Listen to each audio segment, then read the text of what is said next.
செய்தியாக இருக்குது. தமிழ் தீ பரவட்டும் இந்த வரக்கூடிய திமுக கூட்டணிக்கு முரசொலி அந்த பிரச்சாரமாக இருக்கும் அப்படின்னு சொல்லிட்டு கமல் பேசியிருக்காரு. நடிகர் அண்ணன் திரு கமலஹாசன் அவர்கள் இந்த பராசக்தி திரைப்படம் திமுகவுக்கு முரசொலி போல களத்தில் இருக்கும் என்று சொல்லியிருக்கின்றார்கள். கமலஹாசனை ரொம்ப அருமையாக சொல்லியிருக்காரு, நியாயமாக பேசியிருக்காரு, கரெக்டாக பேசியிருக்காரு. கண்டிப்பாக அது திராவிட முன்னேற்ற கழகத்தினுடைய முரசொலி போல பராசக்தி களத்தில் இருக்கும். நான் அந்த கருத்தை ஏற்றுக்கிறேன். ஏன்னா இந்த திரைப்படம் மிக அழகாக காங்கிரஸ் கட்சி தமிழக மக்களுக்கு செய்த துரோகத்தை 1950 நம்முடைய அரசியலமைப்பு சட்டம் வந்த பொழுது ஒரு மொழிகளும் எப்படி இருக்க வேண்டும் என்கின்ற வரைமுறை கொண்டு வந்திருந்தார். பேசக்கூடிய மொழி எது, அபிஷியல் லாங்குவேஜ் எது, கம்யூனிகேட்டிவ் லாங்குவேஜ் எது, மத்திய அரசுக்கும் மாநில அரசுக்கும். கொஞ்ச நாள் கழிச்சு லிங்க் லாங்குவேஜாக எது வரும் என்று காங்கிரஸ் 1950 தீர்மானிச்சார், ஹிந்தி. அது 1965 ஹிந்தியை திணிக்க ஆரம்பித்து எல்லோரும் ஹிந்தி கற்றுக்கொள்ள வேண்டும் என்று காங்கிரஸ் கட்சி செய்த அடாவடித்தனத்தை மிக அற்புதமாக பராசக்தி படத்தில் போட்டு காட்டியிருக்கிறார். அதனால் பராசக்தி படத்தினுடைய மொத்த குழுவினருக்கும் என்னுடைய மனமார்ந்த வாழ்த்துக்கள். அக்கா சுதா கொங்கரா அவர்களுக்கு, அருமை சகோதரர் சிவ கார்த்திகேயன் அவர்களுக்கு என்னுடைய வாழ்த்துக்கள். தமிழக மக்களுக்கு மறுபடியும் ஒரு முறை இத்தனை ஆண்டுகள் கழித்து காங்கிரஸ் செய்த துரோகத்தை படம் பிடித்து காட்டியதற்கு. இதில் ஆச்சரியம் என்னன்னா திமுக காரன் கொண்டாடிக்கிட்டு இருக்கிறான். அதான் சந்தோஷமா இருக்கு எனக்கு. எங்க ஆப்பு வைக்கிறாங்க, நட்டுல வச்சாங்களா போல்ட்டில் வச்சாங்களானே தெரியாது திமுக காரன். இந்த பராசக்தி படம் சூப்பரா இருக்கு. காங்கிரஸ் கட்சி எப்படி மக்கள் 2008 2009 இலங்கையில் இனப்படுகொலைக்கு பிறகு மேலேயே வராம துரத்துனாங்களோ, காங்கிரஸோடு யாரெல்லாம் கூட்டணி வைக்கின்றார்களோ 2026 சட்டமன்ற தேர்தலில் பராசக்தி படம் திமுகவினுடைய முரசொலியாக அவர்களை அதே வீழ்த்தும். அதனாலதான் பேரு தீ பரவட்டம்னு அவங்களே வச்சுக்கிட்டாங்க. தீ வச்சிங்கன்னா முதல்ல வீட்டை தானே பிடிக்கும். வீட்டுக்குள்ள தீ வச்சா முதல்ல சொந்த வீட்டை பிடிக்கும், கூரையை பிடிக்கும், அந்த வீட்டுக்காரங்களை சுடும். அதனால் இந்த பராசக்தி படம் முதல்ல திமுக என்கின்ற வீட்டை சுடட்டும், காங்கிரஸோடு கூட்டணியில் யாரெல்லாம் இருக்கிறாங்களோ உங்க கூரையில தீ பரவட்டும். அதனால தீ பரவட்டும் நல்லா வச்சிருக்கிறாங்க. நான் இதுக்கு இன்னும் ஒரு வாரத்தில் நம்முடைய முதலமைச்சர் இந்த படத்தை பார்த்துட்டு ரிவ்யூ போடுறதுக்காக வெயிட் பண்ணிருக்கேன். நம்முடைய முதலமைச்சர் அவர்கள் வழக்கம் போல படத்தை பார்ப்பாங்க, கூட 4 பேர் உட்கார்ந்துருப்பாங்க, கட்டி பிடிப்பாரு, முத்தம் கொடுப்பாரு, இதை பார்த்து கண் கலங்கிட்டேன், நெகிழ்ச்சி அடைஞ்சிட்டுன்னு சொல்லுவார். அந்த காட்சிக்காக பார்த்துக்கிட்டு இருக்கேன். அதனால் நல்லா இருக்கட்டும், எல்லா மக்கள்லாம் போய் நல்லா பாருங்க. பார்த்துட்டு காங்கிரஸ் யாரோடு கூட்டணியில் இருக்கிறாங்களோ அந்த வாக்குச்சாவடி பக்கம் போய் ஓட்டு போடுறதுக்கே போயிடாது. ஏன்னா அவங்க என்னென்ன அநியாயம் செஞ்சாங்கன்னு அந்த படம் சொல்லுது. எல்லோரும் பார்க்க வேண்டிய திரைப்படம். ஏங்க வேலை இல்லாம 2 பேர் சுத்திட்டு இருக்கிறாங்க. அங்க பாத்தீங்கன்னா ஆதித்ய தாக்கரே, ராஜ் தாக்கரே, இவங்கெல்லாம் யாருங்க? அங்கிருந்து என்னை மிரட்டிட்டு இருக்கானுங்க. நான் பெருமைப்படுறேன். ஒரு விவசாயினுடைய பையன் இன்னைக்கு தாக்கரேவனுடைய கோபத்தை நான் சம்பாரிச்சிருக்கிறேன். எனக்கே அது ஆச்சரியம் தான். எங்கள் அப்பா படித்தது 10வது, அம்மா படித்தது 6வது. எல்லாம் இத்தனை நாளாக ஆடு மாடு தான் மேய்ச்சிட்டு இருந்தாங்க. இப்போ உடம்பு சரியில்லை, ஆடு மாடு மேய்க்கிறதுல அந்த ஆடு மாட்டை நான் மேய்க்கிறேன். இன்னைக்கு தாக்கரே நேற்று கூட்டம் போட்டு ஆயிரக்கணக்கான நபர்களை போட்டு அந்த ராஜ் தாக்கரே, உத்தவ் தாக்கரே, ஆதித்ய தாக்கரே மேடை போட்டு என்னை அங்கிருந்து திட்டுறானுங்க. அந்த அளவுக்கு நான் வளர்ந்துட்டேன்னா, அந்த அளவுக்கு ஒரு விவசாயினுடைய பையன் இன்னைக்கு மும்பையில் அவனுக்கு கூட்டம் போட்டு திட்டுற அளவுக்கு நான் உயர்ந்துட்டேனான்னு தெரியல. அதனால் இந்த பாலா சாஹேப் தாக்கரே அவர்கள் மீது மிகப்பெரிய மரியாதை நான் வைத்திருக்கின்றேன். பாரதிய ஜனதா கட்சியில் நம்முடைய அலுவலகத்தில் நான் மாநில தலைவராக பணியாற்றிய பொழுது 2 பேர்த்தோட புகைப்படம் என்னுடைய இதில் இருக்கு. ஒன்று சத்ரபதி சிவாஜி அவர்கள், மற்றொன்று மகாகவி பாரதி அவர்கள், திருவள்ளுவர் எல்லாமே வச்சிருக்காங்க. ஆனால் இவனுக்கு இந்த மிரட்டல் போட்டு இந்த சிவசேனா, இன்னைக்கு தாக்கரேவோட சிவசேனா அவங்களுடைய பத்திரிகை நம்ம முரசொலி மாதிரி சாம்லான்னு ஒன்று வச்சிருக்கானுங்க. அதில் எழுதியிருக்கானுங்க, மும்பைக்குள்ள வந்தால் என் காலை வெட்டுவேன், இங்க் அடிப்பேன். நான் மும்பைக்கு வரத்தான் போகிறேன், நீ இங்க் அடிச்சு பாரு, காலை வெட்டிப்பாரு, அதான் 2 பார்த்துடலாம். அதனால் இந்த மிரட்டல் உருட்டுருக்கெல்லாம் நான் பயந்துருந்தா ஊரில் உட்காந்து என் கிராமத்துக்குள்ள சொந்த ஊரில் தான் இருக்கணும். 2வது, இன்னைக்கு பாரத பிரதமர் நரேந்திர மோடி அவர்கள் இந்தியாவுடைய தலைவர் நான் சொல்லும் பொழுது அவர் குஜராத்தி இல்லைன்னு ஆயிருமா? அதே போல காமராஜர் ஐயா அவர்கள் இந்தியாவுடைய மாபெரும் தலைவர் நான் சொல்லும் பொழுது அவர் தமிழர் இல்லை என்று ஆகிவிடுமா? இன்னைக்கு மும்பை உலகத்தினுடைய தலைநகரம் என்று சொல்லும் பொழுது அது மராட்டியர்களால் கட்டிய நகரம் இல்லைன்னு ஆயிருமா? அது மும்பை அங்க இருக்கக்கூடிய மராட்டி சகோதர சகோதரர்களுடைய உழைப்பால் உயர்ந்த நகரம் இல்லைன்னு ஆயிருமா? இதெல்லாமே அந்த நகருக்கு ஒருவர் சொல்லக்கூடிய பெருமை, ஒரு அடையாளம். எப்படி பாரத பிரதமர் நரேந்திர மோடி அவர்கள் இந்தியாவினுடைய தலைவர் உலகத்தினுடைய தலைவர் என்று சொல்லும் பொழுது அவர் பிறந்த இடமும் பிறந்த மண்ணையும் மறந்துடுவோமா? முட்டாள்கள், அறிவில்லாதவர்கள். இந்த சஞ்சய் ராவட்னு ஒருவர் இருக்கின்றார். அங்க என்ன பேசுறதே தெரியாம காலையில பத்திரிகையாளரை சந்தித்து வாமிட் எடுப்பது மட்டும்தான் சஞ்சய் ராவத்தினுடைய காலை வேலை. 6 மணிக்கு வாமிட் எடுக்கணும், அதுக்கு 4 பத்திரிகையாளர் சந்திப்பு நடத்தணும். இன்னைக்கு 3 தாக்கரே கூட்டம் போட்டு மிரட்டிட்டு இருக்காரு. என்னை பற்றி அவமானப்படுத்துறது எனக்கு ஒன்றும் புதுசு இல்லை. தமிழ்நாட்டில் டிஎம்கே அதைத்தான் காலங்காலமாக செய்கிறாங்க. ஆனால் தமிழர்களையே அவமானப்படுத்துகிறாங்க. இந்த லுங்கி கட்டினவனுங்க, வேட்டி கட்டினவனுங்க, இவனுங்களாம் இப்படி, இவனுங்களாம் அப்படின்னு.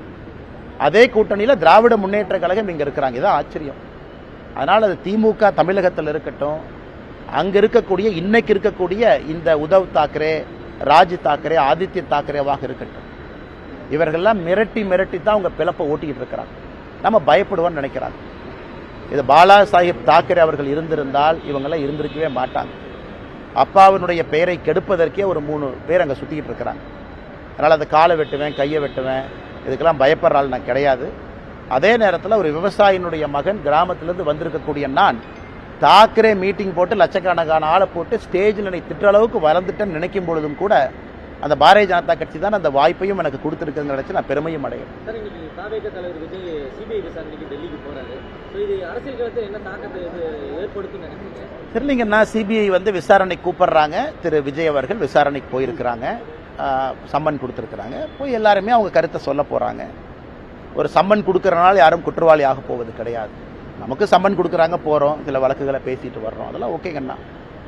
அதனால் முறைப்படி சம்மனுக்கு முறைப்படி அவங்க ஆஜராகிறாங்க. இதில் நான் எதுவும் உள்ள போந்து நான் கருத்து சொல்ல விரும்பலை. அதனால் நல்லபடியாக போயிட்டு வரட்டுங்கண்ணா. இடி, சிபிஐ, இன்கம் டேக்ஸ் டிபார்ட்மெண்ட் இதை தொடர்ந்து இந்த சென்சார் போர்டும் இப்போ பிஜேபியோட கைப்பாக செயல்படுது. ஜனநாயக விஷயத்தில் எம்.கே. ஸ்டாலின் அவர்களுடைய ட்வீட் உங்களுடைய கருத்து? அண்ணா, என்னை கேட்டீங்கன்னா நானும் ஜனநாயகனுடைய படத்திற்காக எதிர்பார்த்து காத்திருந்த நிறைய ரசிகர்களில் நானும் ஒருவன் தான். நல்ல திரைப்படம், நல்ல நடிகர்கள் நடிக்கும் பொழுது சமீப காலமாக நானும் நிறைய திரைப்படத்தை பார்க்கின்றேன், கருத்து சொல்கிறேன், பேசுகிறேன். ஏன்னா ஒரு திரைப்படம் என்பது ஒரு வெறும் நடிகர் மட்டும் உருவாக்கக்கூடிய ஒரு விஷயம் கிடையாது. லட்சக்கணக்கான நபர்கள் பின்னாடி இருக்கிறாங்க, எல்லாரும் சேர்ந்து பண்ணுறாங்க.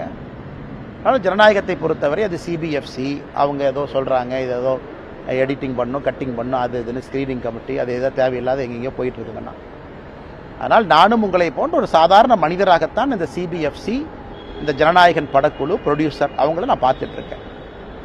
ஆனால் இந்தியாவில் எப்பொழுதுமே கோர்ட் இருக்குது, அப்பீல் மெக்கானிசம் இருக்குது, பல வழிமுறைகள் இருக்குது, எல்லாமே இருக்குது.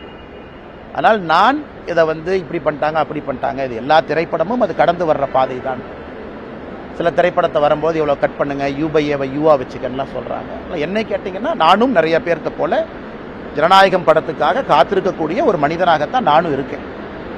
படத்தை பார்க்காம எது தப்பு சரின்னு அப்படி சொல்ல முடியும்? பராசக்தியை பற்றி நீங்கள் கேட்டீங்க, நான் கருத்தை சொல்லிட்டேன். நல்ல படம், நல்ல ஒரு முக்கியமான கருத்து சொல்லியிருக்கிறாங்க. அதை திமுகவும் காங்கிரஸ்காரங்களும் கட்டாயமாக பார்க்கணுங்கிற என் கருத்தை சொல்லிட்டேன். அதனால் ஜனநாயகம் படம் வெளியிடும் பொழுது நிச்சயமாக அதை பார்த்துட்டு நான் சொல்கிறேங்கன்னா, அதுவரை நிறைய விஜய் ரசிகர்கள், நிறைய சினிமா படத்தினுடைய ரசிகர்கள், நல்ல சினிமா வேண்டும் என்று நினைக்கக்கூடிய மனிதர்களைப் போல நானும் அந்த படம் வரட்டும் என்று காத்துக்கொண்டிருக்கிறேன். தமிழக சட்டமன்றத்தை திமுக செயல்பாடு எவ்வளவு மாற்று போடுவீங்க?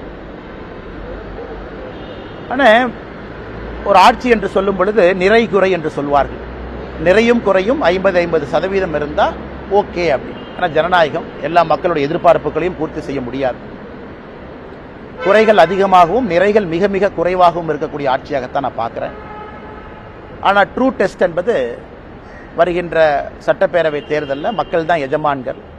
அந்த எஜமான்கள் இவிஎம் மிஷினில் அவங்க போய் முடிவு செய்வாங்க. அதனால் எஜமான்கள் போடக்கூடிய மார்க்குக்காக காத்திருப்போம். நிறைய குறைகளும் கொஞ்சம் நிறைகளும் இருக்கக்கூடிய ஆட்சியாகத்தான் இந்த 4.5 ஆண்டு கால திராவிட முன்னேற்ற கழகத்தினுடைய ஆட்சி நான் பார்க்குறேன். ஆனால் மார்க்கு போட தகுதியானவங்க நம்முடைய எஜமான்கள் மக்கள். என்னை போன மனிதர்கள்லாம் மார்க் போட்டால் அது சரியா இருக்காதுங்க.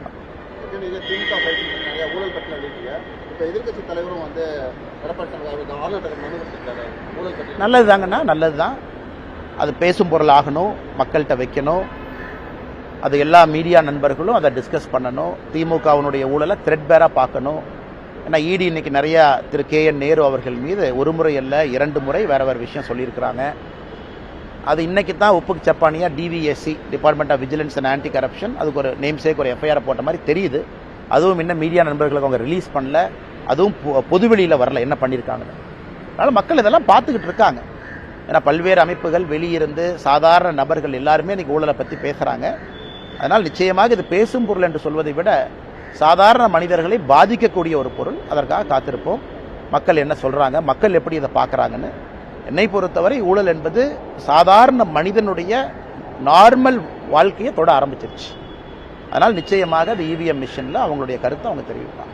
தேசிய ஜனநாயக கூட்டணியில் டிடிவி தினகரன் ஓபிஎஸ் இருவரையும் கொண்டு வரணும்னு நீங்கள் ரொம்ப முயற்சி பண்ணியிருந்தீங்க. 2-3 நிமிடங்களுக்கு முன்பாக டிடிவி தினகரன் அமித்ஷாவை சந்தித்ததா தகவல் இருக்கு. தேசிய ஜனநாயக கூட்டணியில் இணையத்துக்கு சம்மதிச்சுட்டாருன்னு ஒரு தகவல். ஆனால் எனக்கு தெரியாது. நான் டிடிவி என்ன சந்திச்சேனான்னு நீங்கள் கேட்டிங்கன்னா நான் பதில் சொல்லுவேன். அவர் யாரை சந்திச்சாரு எனக்கு தெரியாதுங்கன்னா. என்னுடைய கருத்தில் ஆரம்பத்திலிருந்து எந்த மாற்றமும் இல்லை. நான் ஒரே கருத்தில் தான் இருக்கேன். நன்றிங்கண்ணா. தேசிய ஜனநாயக கூட்டணி பொறுத்தவரை வலிமையா இருக்கும்னு நினைக்கிறேன். இந்த எலெக்ஷன் ஒரு சாதாரண ஒரு எலெக்ஷன் கிடையாதுங்கன்னா. ஒரு மிக வித்தியாசமான ஒரு தேர்தல். 4 முனை போட்டி இருக்கக்கூடிய தேர்தல். தமிழகத்தில் 4 முனை போட்டி பார்த்து ரொம்ப நாள் ஆச்சு. அண்ணன் சீமான் அவர்களும் தயவு செஞ்சு அப்படியே லைட்டா யாரும் எடை போட வேண்டாம்.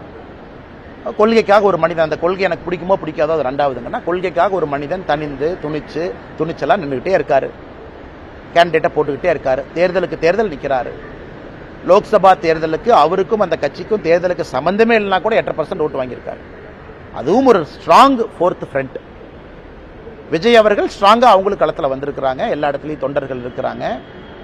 அதே நேரத்தில் தேசிய ஜனநாயக கூட்டணியை பொறுத்தவரை அனுபவமும் இருக்கு, வலிமையும் இருக்கு, மோடி அவர்களுடைய ஆசீர்வாதமும் இருக்கு. மிக வலிமையான ஒரு கூட்டணி களத்தில் இருக்கு. திராவிட முன்னேற்ற கழகத்தையும் சாதாரண இடப்படக்கூடாது. இந்தியாவில் இருக்கக்கூடிய பிராந்திய கட்சிகளில் ஓல்டஸ்ட் பொலிட்டிக்கல் பார்ட்டி. 1949 ஆரம்பித்த கட்சி, பல முறை வெற்றி தோல்விகளை பார்த்த கட்சி அவங்களும் இருக்கிறாங்க. ஸோ தமிழக மக்களை பொறுத்தவரை எப்பொழுதும் இல்லாத அளவுக்கு இந்த 4 முனை போட்டி என்பது வலிமையாக பலமான ஒரு போட்டி. அதனால் ஒரு ஓட்டு முக்கியம், ஒரு கட்சியும் முக்கியம். கூட்டணி வாய்ப்பு கிடைக்கும் பொழுதெல்லாம் பலப்படுத்தும். அதுக்காக கூட்டணி பலமா இல்லையா அப்படிங்கிற அர்த்தம் கிடையாது. இப்போ இந்தியன் கிரிக்கெட் டீம் மாதிரி நல்லா இருக்கு, ஒரு பெட்டர் பிளேயராக இருந்தால் அவங்களே 11க்குள்ள கொண்டு வாங்க. இல்லை கோலி மட்டும் இருக்காரு, ஜெயிச்சிடலாமா? சூப்பர், கோலி மட்டும் அடிச்சு ஜெயிப்பார். இருந்தாலும் நேற்று கோலி அவுட் ஆனதுக்கு அப்புறம் 4, 5, 6, 3 விக்கெட் படப்படன்னு போச்சலாம் நான் நேற்று. அதனால் நல்ல நல்ல பிளேயர் கிடைக்கும் பொழுது டீமை நம்ம ஸ்ட்ராங் பண்றதுக்காக அந்த டீம்ல வீக்கான பிளேயர்ஸ் இருக்கிறாங்கன்னு அர்த்தம் இல்லை. யாரெல்லாம் வலிமையா இருக்கிறாங்களோ எல்லாத்தையும் சேர்த்துக்கிட்டு முன்னாடி கொண்டு போகும் அப்படிங்கறத என்னுடைய கருத்து. அதை யாராச்சும் இல்லை இவங்க இருந்தனால தான் இப்போ வலிமை இல்லாதனால உங்களை கொண்டு வரேன்னு சொல்றீங்களா? அப்படி இல்லை. எவ்வளவுக்கு எவ்வளவு வலிமையா இருக்கிறோமோ 4 முனை போட்டியில் அவ்வளவுக்கு எவ்வளவு எல்லாத்துக்கும் நல்லது.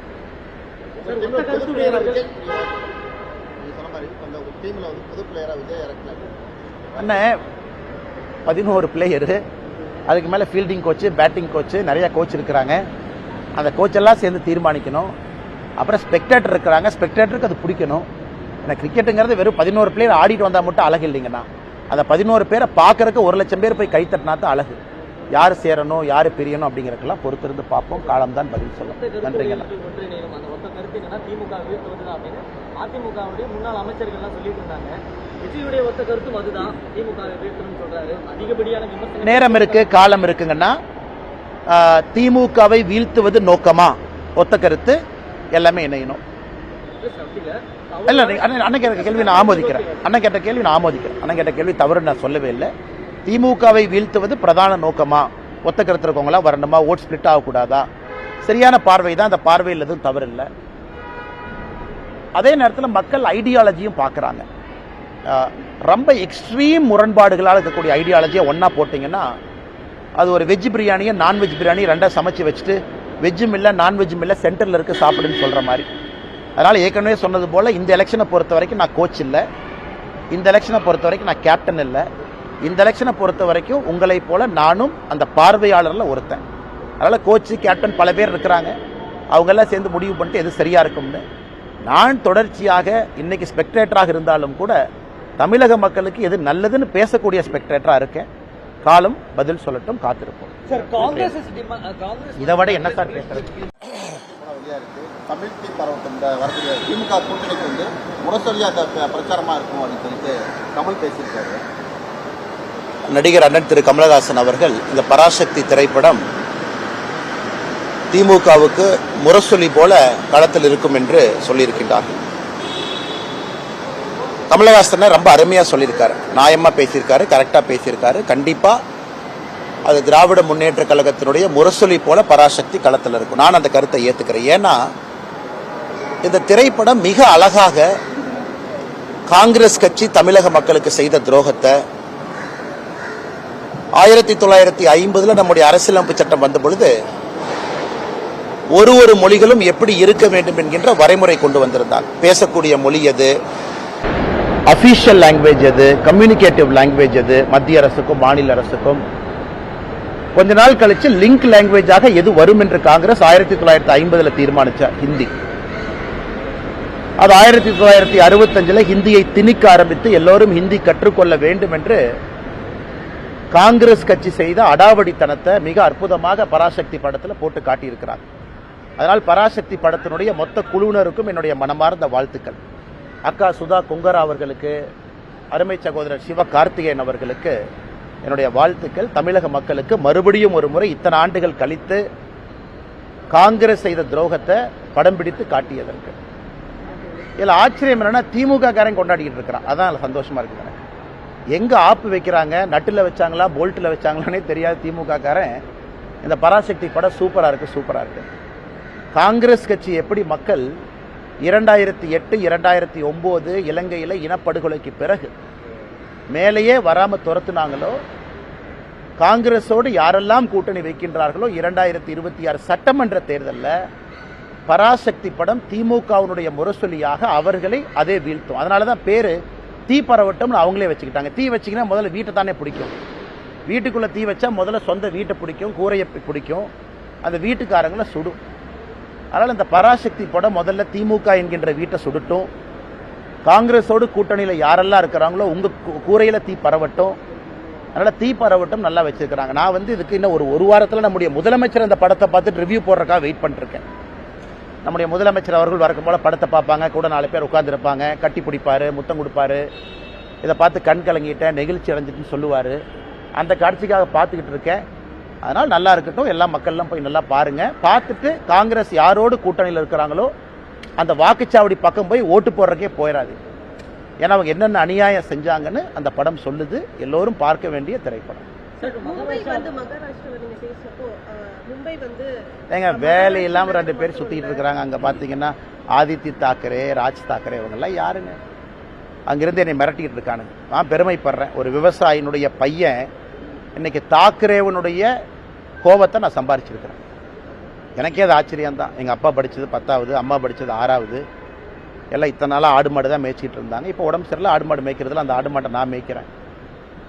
இன்னைக்கு தாக்கரே நேற்று கூட்டம் போட்டு ஆயிரக்கணக்கான நபர்களை போட்டு அந்த ராஜ் தாக்கரே, உத்தவ் தாக்கரே, ஆதித்ய தாக்கரே மேடை போட்டு என்னை அங்கிருந்து திட்டுறானுங்க. அந்த அளவுக்கு நான் வளர்ந்துட்டேன்னா, அந்த அளவுக்கு ஒரு விவசாயினுடைய பையன் இன்னைக்கு மும்பையில் அவனுக்கு கூட்டம் போட்டு திட்டுற அளவுக்கு நான் உயர்ந்துட்டேனான்னு தெரியல.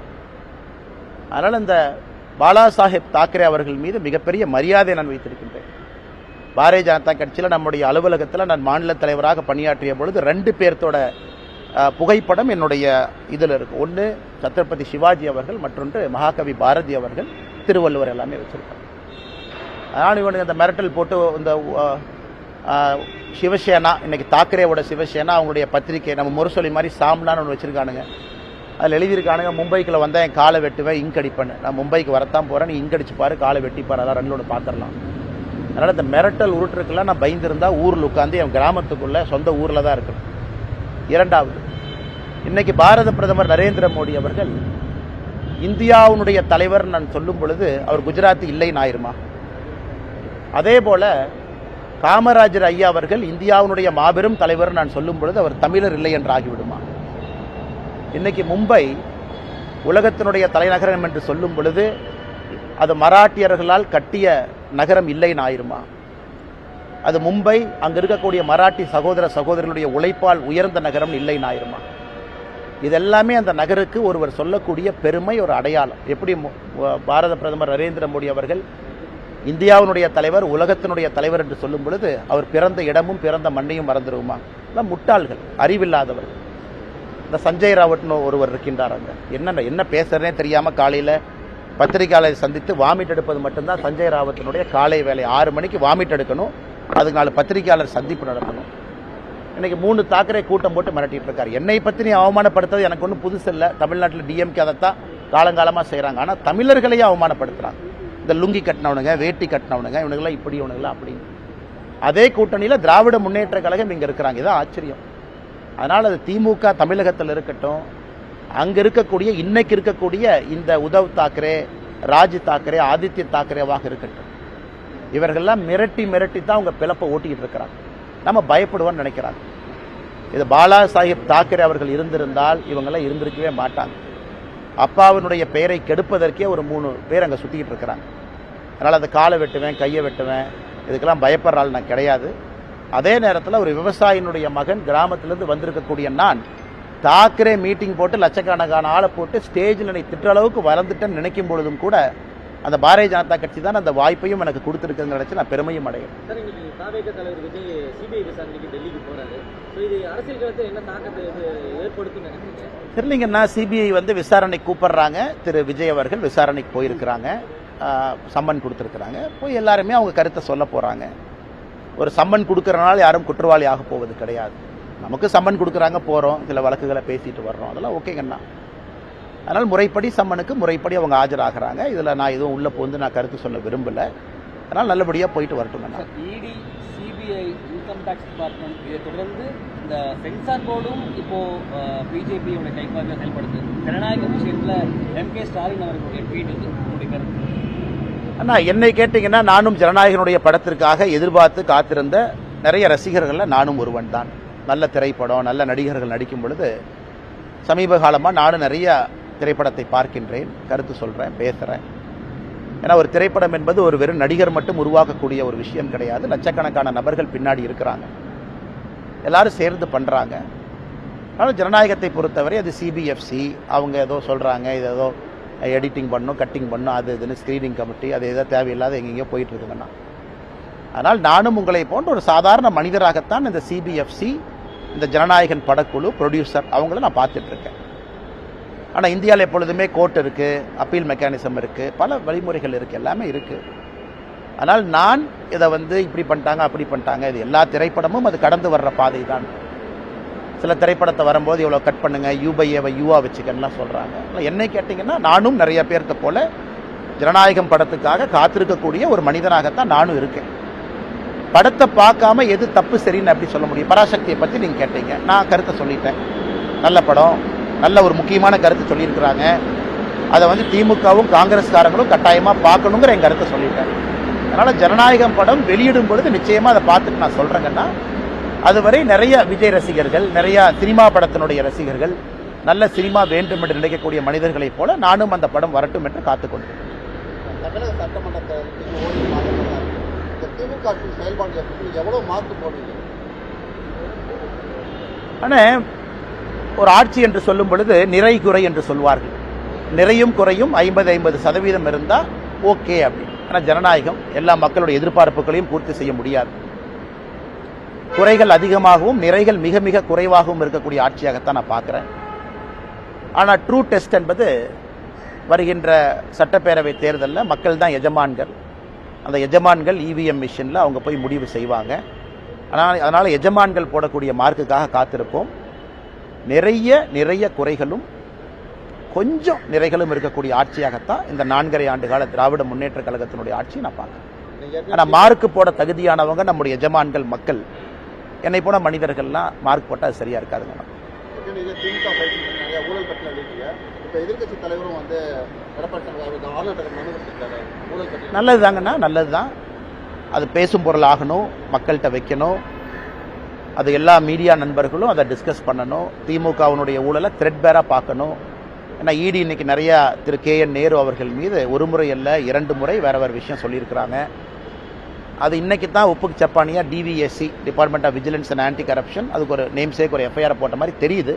அதுவும் இன்னும் மீடியா நண்பர்களுக்கு அவங்க ரிலீஸ் பண்ணல, அதுவும் பொதுவெளியில் வரல என்ன பண்ணியிருக்காங்க. அதனால் மக்கள் இதெல்லாம் பார்த்துக்கிட்டு இருக்காங்க. ஏன்னா பல்வேறு அமைப்புகள் வெளியிருந்து சாதாரண நபர்கள் எல்லாருமே இன்னைக்கு ஊழலை பற்றி பேசுகிறாங்க. அதனால் நிச்சயமாக இது பேசும் பொருள் என்று சொல்வதை விட சாதாரண மனிதர்களை பாதிக்கக்கூடிய ஒரு பொருள். அதற்காக காத்திருப்போம். மக்கள் என்ன சொல்கிறாங்க, மக்கள் எப்படி இதை பார்க்குறாங்கன்னு. என்னை பொறுத்தவரை ஊழல் என்பது சாதாரண மனிதனுடைய நார்மல் வாழ்க்கையை தொட ஆரம்பிச்சிருச்சு. அதனால் நிச்சயமாக அது இவிஎம் மிஷனில் அவங்களுடைய கருத்தை அவங்க தெரிவிப்பாங்க. தேசிய ஜனநாயக கூட்டணியில் டிடிவி தினகரன் ஓபிஎஸ் இருவரையும் கொண்டு வரணும்னு நீங்க ரொம்ப முயற்சி பண்ணியிருந்தீங்க. 2-3 நிமிடங்களுக்கு முன்பாக டிடிவி தினகரன் அமித்ஷாவை சந்தித்ததா தகவல் இருக்கு. தேசிய ஜனநாயக கூட்டணியில இணையத்துக்கு சம்மதிச்சிட்டாருன்னு ஒரு தகவல். ஆனால் எனக்கு தெரியாது. நான் டிடிவி அண்ணனை சந்திச்சேனான்னு நீங்கள் கேட்டிங்கன்னா நான் பதில் சொல்லுவேன். அவர் யாரை சந்திச்சாரு எனக்கு தெரியாதுங்கன்னா. என்னுடைய கருத்தில் ஆரம்பத்திலிருந்து எந்த மாற்றமும் இல்லை. நான் ஒரே கருத்தில் தான் இருக்கேன். நன்றிங்கண்ணா. ஆனால் தேசிய ஜனநாயக கூட்டணி பொறுத்தவரை வலிமையாக இருக்கும்னு நினைக்கிறேன். இந்த எலெக்ஷன் வந்து ஒரு சாதாரண ஒரு எலெக்ஷன் கிடையாதுங்கன்னா. ஒரு மிக வித்தியாசமான ஒரு தேர்தல். 4 முனை போட்டி இருக்கக்கூடிய தேர்தல். தமிழகத்தில் 4 முனை போட்டி பார்த்து ரொம்ப நாள் ஆச்சு. அண்ணன் சீமான் அவர்களும் தயவு செஞ்சு அப்படியே லைட்டாக யாரும் எடை போட வேண்டாம். கொள்கைக்காக ஒரு மனிதன், அந்த கொள்கை எனக்கு பிடிக்குமோ பிடிக்காதோ அது ரெண்டாவதுங்கன்னா, கொள்கைக்காக ஒரு மனிதன் தனிந்து துணிச்சலாம் நின்றுகிட்டே இருக்காரு. கேண்டிடேட்டை போட்டுக்கிட்டே இருக்காரு. தேர்தலுக்கு தேர்தல் நிற்கிறாரு. லோக்சபா தேர்தலுக்கு அவருக்கும் அந்த கட்சிக்கும் தேர்தலுக்கு சம்பந்தமே இல்லைனா கூட 8% ஓட்டு வாங்கியிருக்காரு. அதுவும் ஒரு ஸ்ட்ராங் 4th ஃப்ரண்ட். விஜய் அவர்கள் ஸ்ட்ராங்கா அவங்களுக்கு களத்தில் வந்திருக்கிறாங்க. எல்லா இடத்துலையும் தொண்டர்கள் இருக்கிறாங்க. அதே நேரத்தில் தேசிய ஜனநாயக கூட்டணியை பொறுத்தவரை அனுபவமும் இருக்கு, வலிமையும் இருக்கு, மோடி அவர்களுடைய ஆசீர்வாதமும் இருக்கு. மிக வலிமையான ஒரு கூட்டணி களத்தில் இருக்கு. திராவிட முன்னேற்ற கழகத்தையும் சாதாரண இடப்படக்கூடாது. இந்தியாவில் இருக்கக்கூடிய பிராந்திய கட்சிகளில் ஓல்டஸ்ட் பொலிட்டிக்கல் பார்ட்டி. 1949 ஆரம்பித்த கட்சி, பல முறை வெற்றி தோல்விகளை பார்த்த கட்சி அவங்களும் இருக்கிறாங்க. ஸோ தமிழக மக்களை பொறுத்தவரை எப்பொழுதும் இல்லாத அளவுக்கு இந்த 4 முனை போட்டி என்பது வலிமையாக பலமான ஒரு போட்டி. அதனால் ஒரு ஓட்டு முக்கியம், ஒரு கட்சியும் முக்கியம். கூட்டணி வாய்ப்பு கிடைக்கும் பொழுதெல்லாம் பலப்படுத்தும். அதுக்காக கூட்டணி பலமா இல்லையா அப்படிங்கிற அர்த்தம் கிடையாது. இப்போ இந்தியன் கிரிக்கெட் டீம் மாதிரி நல்லா இருக்கு, ஒரு பெட்டர் பிளேயராக இருந்தால் அவங்களே 11க்குள்ள கொண்டு வாங்க. இல்லை கோலி மட்டும் இருக்காரு, ஜெயிச்சிடலாமா? சூப்பர், கோலி மட்டும் அடிச்சு ஜெயிப்பார். இருந்தாலும் நேற்று கோலி அவுட் ஆனதுக்கப்புறம் 4, 5, 6, 3 விக்கெட் படப்படன்னு போச்சாலும் நான் நேற்று. அதனால் நல்ல நல்ல பிளேயர் கிடைக்கும் பொழுது டீமை நம்ம ஸ்ட்ராங் பண்ணுறதுக்காக அந்த டீமில் வீக்கான பிளேயர்ஸ் இருக்கிறாங்கன்னு அர்த்தம் இல்லை. யாரெல்லாம் வலிமையாக இருக்கிறாங்களோ எல்லாத்தையும் சேர்த்துக்கிட்டு முன்னாடி கொண்டு போகும் அப்படிங்கிறதா என்னுடைய கருத்து. அதை யாராச்சும் இல்லை இவங்க இருந்தனால தான் இப்போ வலிமை இல்லாதனால உங்களை கொண்டு வரேன்னு சொல்கிறீங்களா? அப்படி இல்லை. எவ்வளவுக்கு எவ்வளோ வலிமையாக இருக்கிறோமோ 4 முனை போட்டியில் அவ்வளவுக்கு எவ்வளோ எல்லாத்துக்கும் நல்லது.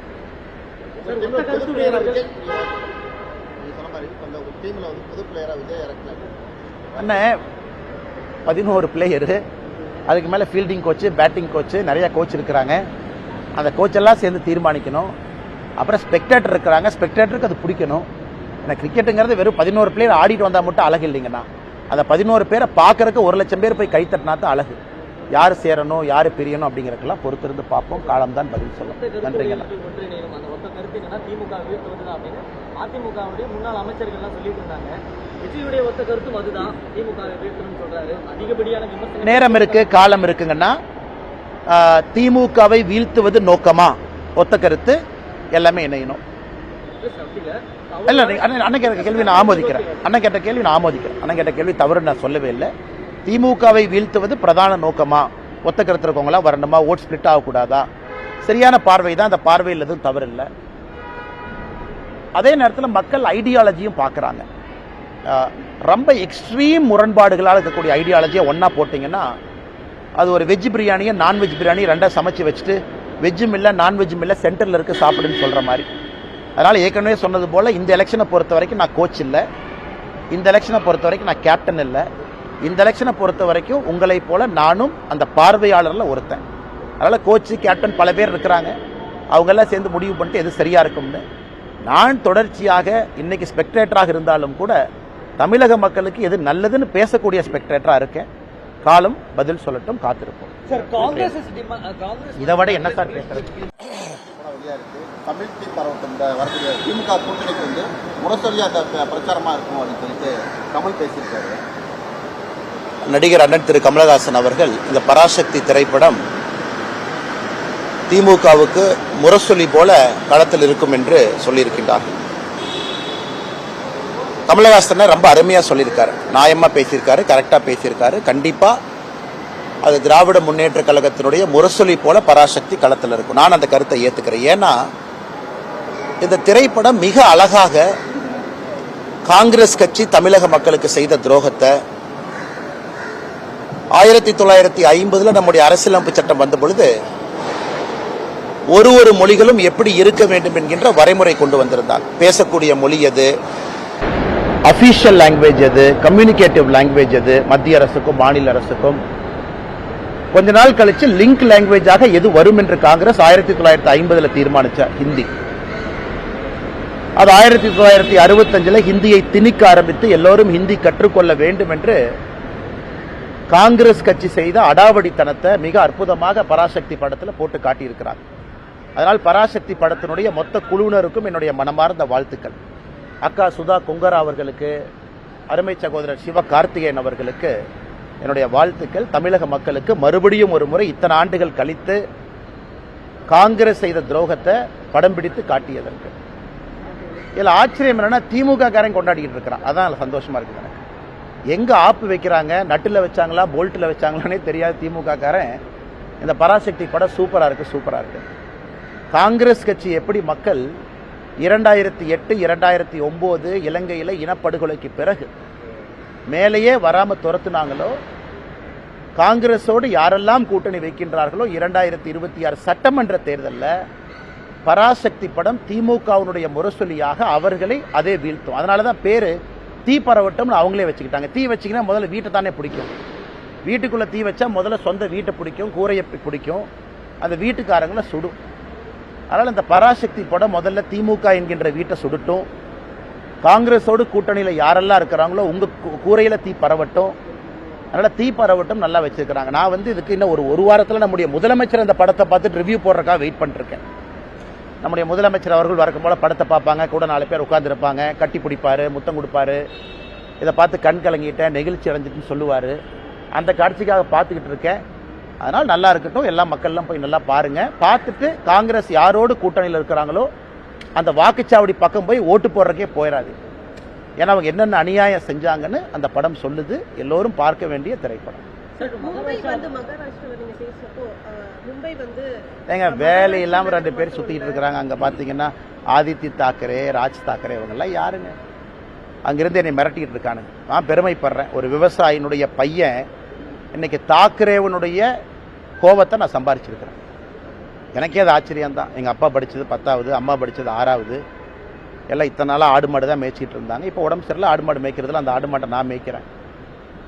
இன்னைக்கு தாக்கரே நேற்று கூட்டம் போட்டு ஆயிரக்கணக்கான நபர்களை போட்டு அந்த ராஜ் தாக்கரே, உத்தவ் தாக்கரே, ஆதித்ய தாக்கரே மேடை போட்டு என்னை அங்கிருந்து திட்டுறானுங்க. அந்த அளவுக்கு நான் வளர்ந்துட்டேன்னா, அந்த அளவுக்கு ஒரு விவசாயினுடைய பையன் இன்னைக்கு மும்பையில் அவனுக்கு கூட்டம் போட்டு திட்டுற அளவுக்கு நான் உயர்ந்துட்டேனான்னு தெரியல. அதனால் இந்த பாலா சாஹேப் தாக்கரே அவர்கள் மீது மிகப்பெரிய மரியாதை நான் வைத்திருக்கின்றேன். பாரதிய ஜனதா கட்சியில் நம்முடைய அலுவலகத்தில் நான் மாநில தலைவராக பணியாற்றிய பொழுது 2 பேர்த்தோட புகைப்படம் என்னுடைய இதில் இருக்கு. ஒன்று சத்ரபதி சிவாஜி அவர்கள், மற்றொன்று மகாகவி பாரதி அவர்கள், திருவள்ளுவர் எல்லாமே வச்சிருக்காங்க. அதனால் இவனுக்கு அந்த மிரட்டல் போட்டு இந்த சிவசேனா, இன்னைக்கு தாக்கரேவோட சிவசேனா அவங்களுடைய பத்திரிகை நம்ம முரசொலி மாதிரி சாம்லான்னு ஒன்று வச்சிருக்கானுங்க. அதில் எழுதியிருக்கானுங்க, மும்பைக்குள்ள வந்தால் என் காலை வெட்டுவேன், இங்க் அடிப்பேன்னு. நான் மும்பைக்கு வரத்தான் போகிறேன், நீ இங்க் அடிச்சுப்பாரு, காலை வெட்டிப்பாரு, அதான் 2 பார்த்துடலாம். அதனால் இந்த மிரட்டல் உருட்டுருக்கெல்லாம் நான் பயந்துருந்தா ஊரில் உட்காந்து என் கிராமத்துக்குள்ளே சொந்த ஊரில் தான் இருக்கணும். 2வது, இன்னைக்கு பாரத பிரதமர் நரேந்திர மோடி அவர்கள் இந்தியாவுடைய தலைவர் நான் சொல்லும் பொழுது அவர் குஜராத்தி இல்லைன்னு ஆயிருமா? அதே போல காமராஜர் ஐயா அவர்கள் இந்தியாவுடைய மாபெரும் தலைவர் நான் சொல்லும் பொழுது அவர் தமிழர் இல்லை என்று ஆகிவிடுமா? இன்னைக்கு மும்பை உலகத்தினுடைய தலைநகரம் என்று சொல்லும் பொழுது அது மராட்டியர்களால் கட்டிய நகரம் இல்லைன்னு ஆயிருமா? அது மும்பை அங்க இருக்கக்கூடிய மராட்டி சகோதர சகோதரிகளுடைய உழைப்பால் உயர்ந்த நகரம் இல்லைன்னு ஆயிருமா? இதெல்லாமே அந்த நகருக்கு ஒருவர் சொல்லக்கூடிய பெருமை, ஒரு அடையாளம். எப்படி பாரத பிரதமர் நரேந்திர மோடி அவர்கள் இந்தியாவினுடைய தலைவர், உலகத்தினுடைய தலைவர் என்று சொல்லும் பொழுது அவர் பிறந்த இடமும் பிறந்த மண்ணையும் மறந்துடுவோமா? எல்லாம் முட்டாள்கள், அறிவில்லாதவர்கள். இந்த சஞ்சய் ராவட்னு ஒருவர் இருக்கின்றார். அங்க என்ன பேசுறதே தெரியாம காலையில பத்திரிகையாளரை சந்தித்து வாமிட் எடுப்பது மட்டும்தான் சஞ்சய் ராவத்தினுடைய காலை வேலை. 6 மணிக்கு வாமிட் எடுக்கணும், அதுக்கு 4 பத்திரிகையாளர் சந்திப்பு நடத்தணும். இன்னைக்கு 3 தாக்கரே கூட்டம் போட்டு மிரட்டிட்டு இருக்காரு. என்னை பற்றி நீ அவமானப்படுத்துறது எனக்கு ஒன்றும் புதுசு இல்லை. தமிழ்நாட்டில் டிஎம்கே அதைத்தான் காலங்காலமாக செய்கிறாங்க. ஆனால் தமிழர்களையே அவமானப்படுத்துகிறாங்க. இந்த லுங்கி கட்டினவனுங்க, வேட்டி கட்டினவனுங்க, இவனுங்களாம் இப்படி, இவனுங்களாம் அப்படி. அதே கூட்டணியில் திராவிட முன்னேற்ற கழகம் இங்கே இருக்கிறாங்க. இதுதான் ஆச்சரியம். அதனால் அது திமுக தமிழகத்தில் இருக்கட்டும், அங்கே இருக்கக்கூடிய இன்னைக்கு இருக்கக்கூடிய இந்த உத்தவ் தாக்கரே, ராஜ் தாக்கரே, ஆதித்ய தாக்கரேவாக இருக்கட்டும், இவர்கள்லாம் மிரட்டி தான் அவங்க பிளப்பை ஓட்டிக்கிட்டு இருக்கிறாங்க. நம்ம பயப்படுவோம்னு நினைக்கிறாங்க. இது பாலா சாஹேப் தாக்கரே அவர்கள் இருந்திருந்தால் இவங்கெல்லாம் இருந்திருக்கவே மாட்டாங்க. அப்பாவினுடைய பெயரை கெடுப்பதற்கே ஒரு 3 பேர் அங்கே சுற்றிக்கிட்டு இருக்கிறாங்க. அதனால் அந்த காலை வெட்டுவேன், கையை வெட்டுவேன், இதுக்கெல்லாம் பயப்படுற ஆள் நான் கிடையாது. அதே நேரத்தில் ஒரு விவசாயினுடைய மகன் கிராமத்திலேருந்து வந்திருக்கக்கூடிய நான் தாக்கரே மீட்டிங் போட்டு லட்சக்கணக்கான ஆளை போட்டு ஸ்டேஜில் என்னை திட்ட அளவுக்கு வளர்ந்துட்டேன்னு நினைக்கும் பொழுதும் கூட அந்த பாரதிய ஜனதா கட்சி தான் அந்த வாய்ப்பையும் எனக்கு கொடுத்துருக்குன்னு நினைச்சு நான் பெருமையும் அடைகிறேன். சார், இன்னைக்கு தாவேக தலைவர் விஜய் சிபிஐ விசாரணைக்கு டெல்லிக்கு போறாரு. இது அரசியல் களத்தில் என்ன தாக்கத்தை ஏற்படுத்தும் நினைக்கிறீங்க? தெரியலீங்கன்னா சிபிஐ விசாரணை கூப்பிடுறாங்க. திரு விஜய் அவர்கள் விசாரணைக்கு போயிருக்கிறாங்க, சம்மன் கொடுத்துருக்குறாங்க. போய் எல்லாருமே அவங்க கருத்தை சொல்ல போகிறாங்க. ஒரு சம்மன் கொடுக்கறனால யாரும் குற்றவாளி ஆக போவது கிடையாது. நமக்கு சம்மன் கொடுக்குறாங்க, போகிறோம், சில வழக்குகளை பேசிட்டு வர்றோம், அதெல்லாம் ஓகேங்கண்ணா. அதனால் முறைப்படி சம்மனுக்கு முறைப்படி அவங்க ஆஜராகிறாங்க. இதில் நான் எதுவும் உள்ள போந்து நான் கருத்து சொல்ல விரும்பலை. அதனால் நல்லபடியாக போயிட்டு வரட்டுங்கண்ணா. இடி, சிபிஐ, இன்கம் டேக்ஸ் டிபார்ட்மெண்ட் இதை தொடர்ந்து இந்த சென்சார் போர்டும் இப்போ பிஜேபியோட கைப்பாக செயல்படுது. ஜனநாயக விஷயத்தில் எம்கே ஸ்டாலின் அவர்களுடைய ட்வீட் இது உங்களுடைய கருத்து? அண்ணா, என்னை கேட்டிங்கன்னா நானும் ஜனநாயகனுடைய படத்திற்காக எதிர்பார்த்து காத்திருந்த நிறைய ரசிகர்களில் நானும் ஒருவன் தான். நல்ல திரைப்படம், நல்ல நடிகர்கள் நடிக்கும் பொழுது சமீப காலமாக நானும் நிறைய திரைப்படத்தை பார்க்கின்றேன், கருத்து சொல்கிறேன், பேசுகிறேன். ஏன்னா ஒரு திரைப்படம் என்பது ஒரு வெறும் நடிகர் மட்டும் உருவாக்கக்கூடிய ஒரு விஷயம் கிடையாது. லட்சக்கணக்கான நபர்கள் பின்னாடி இருக்கிறாங்க, எல்லாரும் சேர்ந்து பண்ணுறாங்க. அதனால் ஜனநாயகத்தை பொறுத்தவரை அது சிபிஎஃப்சி அவங்க ஏதோ சொல்கிறாங்க, இது ஏதோ எடிட்டிங் பண்ணணும், கட்டிங் பண்ணணும், அது இதுன்னு ஸ்க்ரீனிங் கமிட்டி, அது ஏதோ தேவையில்லாத எங்கெங்கேயோ போயிட்டு இருக்குங்கண்ணா. ஆனால் நானும் உங்களை போன்ற ஒரு சாதாரண மனிதராகத்தான் இந்த சிபிஎஃப்சி, இந்த ஜனநாயகன் படக்குழு, ப்ரொடியூசர் அவங்கள நான் பார்த்துட்ருக்கேன். ஆனால் இந்தியாவில் எப்பொழுதுமே கோர்ட் இருக்குது, அப்பீல் மெக்கானிசம் இருக்குது, பல வழிமுறைகள் இருக்குது, எல்லாமே இருக்குது. ஆனால் நான் இதை இப்படி பண்ணிட்டாங்க, அப்படி பண்ணிட்டாங்க, இது எல்லா திரைப்படமும் அது கடந்து வர்ற பாதை தான். சில திரைப்படத்தை வரும்போது இவ்வளோ கட் பண்ணுங்க, யூ/ஏவை யூவா வச்சுக்கன்னுலாம் சொல்கிறாங்க. என்னை கேட்டிங்கன்னா நானும் நிறைய பேர்த்த போல ஜனநாயகம் படத்துக்காக காத்திருக்கக்கூடிய ஒரு மனிதனாகத்தான் நானும் இருக்கேன். படத்தை பார்க்காம எது தப்பு சரின்னு அப்படி சொல்ல முடியும்? பராசக்தியை பற்றி நீங்கள் கேட்டீங்க, நான் கருத்தை சொல்லிட்டேன். நல்ல படம், நல்ல ஒரு முக்கியமான கருத்து சொல்லியிருக்கிறாங்க. அதை திமுகவும் காங்கிரஸ்காரங்களும் கட்டாயமாக பார்க்கணுங்கிற என் கருத்தை சொல்லிட்டேன். அதனால் ஜனநாயகம் படம் வெளியிடும் பொழுது நிச்சயமாக அதை பார்த்துட்டு நான் சொல்கிறேங்கன்னா, அதுவரை நிறைய விஜய் ரசிகர்கள், நிறைய சினிமா படத்தினுடைய ரசிகர்கள், நல்ல சினிமா வேண்டும் என்று நினைக்கக்கூடிய மனிதர்களைப் போல நானும் அந்த படம் வரட்டும் என்று காத்துக்கொண்டேன். தமிழக சட்டமன்றத்தை திமுக செயல்பாடு எவ்வளவு மாற்று போடுவீங்க? ஆனால் ஒரு ஆட்சி என்று சொல்லும் பொழுது நிறை குறை என்று சொல்வார்கள். நிறையும் குறையும் 50-50% இருந்தால் ஓகே அப்படி. ஆனால் ஜனநாயகம் எல்லா மக்களுடைய எதிர்பார்ப்புகளையும் பூர்த்தி செய்ய முடியாது. குறைகள் அதிகமாகவும் நிறைகள் மிக மிக குறைவாகவும் இருக்கக்கூடிய ஆட்சியாகத்தான் நான் பார்க்குறேன். ஆனால் ட்ரூ டெஸ்ட் என்பது வருகின்ற சட்டப்பேரவை தேர்தலில் மக்கள் தான் எஜமான்கள். அந்த எஜமான்கள் இவிஎம் மிஷினில் அவங்க போய் முடிவு செய்வாங்க. அதனால் எஜமான்கள் போடக்கூடிய மார்க்குக்காக காத்திருப்போம். நிறைய குறைகளும் கொஞ்சம் நிறைகளும் இருக்கக்கூடிய ஆட்சியாகத்தான் இந்த 4.5 ஆண்டு கால திராவிட முன்னேற்ற கழகத்தினுடைய ஆட்சி நான் பார்க்குறேன். ஆனால் மார்க்கு போட தகுதியானவங்க நம்முடைய எஜமான்கள் மக்கள். என்னை போன மனிதர்கள்லாம் மார்க் போட்டால் அது சரியா இருக்காதுங்க. திமுக நிறைய ஊழல் பற்றி எழுதிட்டீங்க. இப்போ எதிர்கட்சி தலைவரும் நல்லது தாங்கண்ணா, நல்லது தான். அது பேசும் பொருள் ஆகணும், மக்கள்கிட்ட வைக்கணும். அது எல்லா மீடியா நண்பர்களும் அதை டிஸ்கஸ் பண்ணணும். திமுகவினுடைய ஊழலை த்ரெட்பேராக பார்க்கணும். ஏன்னா இடி இன்னைக்கு நிறையா திரு KN நேரு அவர்கள் மீது ஒரு முறை அல்ல 2 முறை வேற விஷயம் சொல்லியிருக்கிறாங்க. அது இன்னைக்கு தான் உப்புக்கு சப்பானியாக DVSC, department of vigilance and anti corruption, அதுக்கு ஒரு நேம் சேக், ஒரு FIR போட்ட மாதிரி தெரியுது. அதுவும் இன்னும் மீடியா நண்பர்களுக்கு அவங்க ரிலீஸ் பண்ணல, அதுவும் பொதுவெளியில் வரல என்ன பண்ணியிருக்காங்க. அதனால் மக்கள் இதெல்லாம் பார்த்துக்கிட்டு இருக்காங்க. ஏன்னா பல்வேறு அமைப்புகள் வெளியிருந்து சாதாரண நபர்கள் எல்லாருமே இன்னைக்கு ஊழலை பற்றி பேசுகிறாங்க. அதனால் நிச்சயமாக இது பேசும் பொருள் என்று சொல்வதை விட சாதாரண மனிதர்களை பாதிக்கக்கூடிய ஒரு பொருள். அதற்காக காத்திருப்போம். மக்கள் என்ன சொல்கிறாங்க, மக்கள் எப்படி இதை பார்க்குறாங்கன்னு. என்னை பொறுத்தவரை ஊழல் என்பது சாதாரண மனிதனுடைய நார்மல் வாழ்க்கையை தொட ஆரம்பிச்சிருச்சு. அதனால் நிச்சயமாக அது இவிஎம் மிஷினில் அவங்களுடைய கருத்தை அவங்க தெரிவிப்பாங்க. தேசிய ஜனநாயக கூட்டணியில் டிடிவி தினகரன், OPS இருவரையும் கொண்டு வரணும்னு நீங்கள் ரொம்ப முயற்சி பண்ணியிருக்கீங்க. 2-3 நிலையங்களுக்கு முன்பாக டிடிவி தினகரன் அமித்ஷாவை சந்தித்ததா தகவல் இருக்கு. தேசிய ஜனநாயக கூட்டணியில் இணையத்துக்கு சம்மதிச்சுட்டாருன்னு ஒரு தகவல். ஆனால் எனக்கு தெரியாது. நான் டிடிவி என்ன சந்திச்சேனான்னு நீங்கள் கேட்டிங்கன்னா நான் பதில் சொல்லுவேன். அவர் யாரை சந்திச்சாரு எனக்கு தெரியாதுங்கன்னா. என்னுடைய கருத்துல ஆரம்பத்திலிருந்து எந்த மாற்றமும் இல்லை. நான் ஒரே கருத்துல தான் இருக்கேன். நன்றி அண்ணா. விரும்புறீங்களா? ஆனா தேசிய ஜனநாயக கூட்டணி பொறுத்தவரை வலிமையா இருக்கும்னு நினைக்கிறேன். இந்த எலெக்ஷன் வந்து ஒரு சாதாரண ஒரு எலெக்ஷன் கிடையாதுங்கன்னா, ஒரு மிக வித்தியாசமான ஒரு தேர்தல். 4 முனை போட்டி இருக்கக்கூடிய தேர்தல். தமிழகத்தில் 4 முனை போட்டி பார்த்து ரொம்ப நாள் ஆச்சு. அண்ணன் சீமான் அவர்களும் தயவு செஞ்சு அப்படியே லைட்டா யாரும் எடை போட வேண்டாம். கொள்கைக்காக ஒரு மனிதன், அந்த கொள்கை எனக்கு பிடிக்குமோ பிடிக்காதோ அது ரெண்டாவதுங்கன்னா, கொள்கைக்காக ஒரு மனிதன் தனிந்து துணிச்சலா நின்றுகிட்டே இருக்காரு. கேண்டிடேட்டை போட்டுக்கிட்டே இருக்காரு. தேர்தலுக்கு தேர்தல் நிற்கிறாரு. லோக்சபா தேர்தலுக்கு அவருக்கும் அந்த கட்சிக்கும் தேர்தலுக்கு சம்பந்தமே இல்லைனா கூட 8% ஓட்டு வாங்கியிருக்காரு. அதுவும் ஒரு ஸ்ட்ராங் 4th ஃப்ரண்ட். விஜய் அவர்கள் ஸ்ட்ராங்கா அவங்களுக்கு களத்தில் வந்திருக்கிறாங்க. எல்லா இடத்துலையும் தொண்டர்கள் இருக்கிறாங்க. அதே நேரத்தில் தேசிய ஜனநாயக கூட்டணியை பொறுத்தவரை அனுபவமும் இருக்கு, வலிமையும் இருக்கு, மோடி அவர்களுடைய ஆசீர்வாதமும் இருக்கு. மிக வலிமையான ஒரு கூட்டணி களத்தில் இருக்கு. திராவிட முன்னேற்ற கழகத்தையும் சாதாரண இடப்படக்கூடாது. இந்தியாவில் இருக்கக்கூடிய பிராந்திய கட்சிகளில் ஓல்டஸ்ட் பொலிட்டிக்கல் பார்ட்டி, 1949 ஆரம்பிச்ச கட்சி, பல முறை வெற்றி தோல்விகளை பார்த்த கட்சி அவங்களும் இருக்கிறாங்க. ஸோ தமிழக மக்களை பொறுத்தவரை எப்பொழுதும் இல்லாத அளவுக்கு இந்த 4 முனை போட்டி என்பது வலிமையாக பலமான ஒரு போட்டி. அதனால் ஒரு ஓட்டு முக்கியம், ஒரு கட்சியும் முக்கியம். கூட்டணி வாய்ப்பு கிடைக்கும் பொழுதெல்லாம் பலப்படுத்தும். அதுக்காக கூட்டணி பலமா இல்லையா அப்படிங்கிற அர்த்தம் கிடையாது. இப்போ இந்தியன் கிரிக்கெட் டீம் மாதிரி நல்லா இருக்கு, ஒரு பெட்டர் பிளேயரா இருந்தால் அவங்களே 11க்குள்ள கொண்டு வாங்க. இல்லை கோலி மட்டும் இருக்காரு, ஜெயிச்சிடலாமா? சூப்பர், கோலி மட்டும் அடிச்சு ஜெயிப்பார். இருந்தாலும் நேற்று கோலி அவுட் ஆனதுக்கு அப்புறம் 4, 5, 6, 3 விக்கெட் படப்படன்னு போச்சலாம் நான் நேற்று. அதனால் நல்ல நல்ல பிளேயர் கிடைக்கும் பொழுது டீமை நம்ம ஸ்ட்ராங் பண்றதுக்காக அந்த டீம்ல வீக்கான பிளேயர்ஸ் இருக்கிறாங்கன்னு அர்த்தம் இல்லை. யாரெல்லாம் வலிமையா இருக்கிறாங்களோ எல்லாத்தையும் சேர்த்துக்கிட்டு முன்னாடி கொண்டு போகும் அப்படிங்கறத என்னுடைய கருத்து. அதை யாராச்சும் இல்லை இவங்க இருந்தனால தான் இப்ப வலிமை இல்லாதனால உங்களை கொண்டு வரேன்னு சொல்றீங்களா? அப்படி இல்லை. எவ்வளவுக்கு எவ்வளவு வலிமையா இருக்கிறோமோ 4 முனை போட்டியில் அவ்வளவுக்கு எவ்வளவு எல்லாத்துக்கும் நல்லது.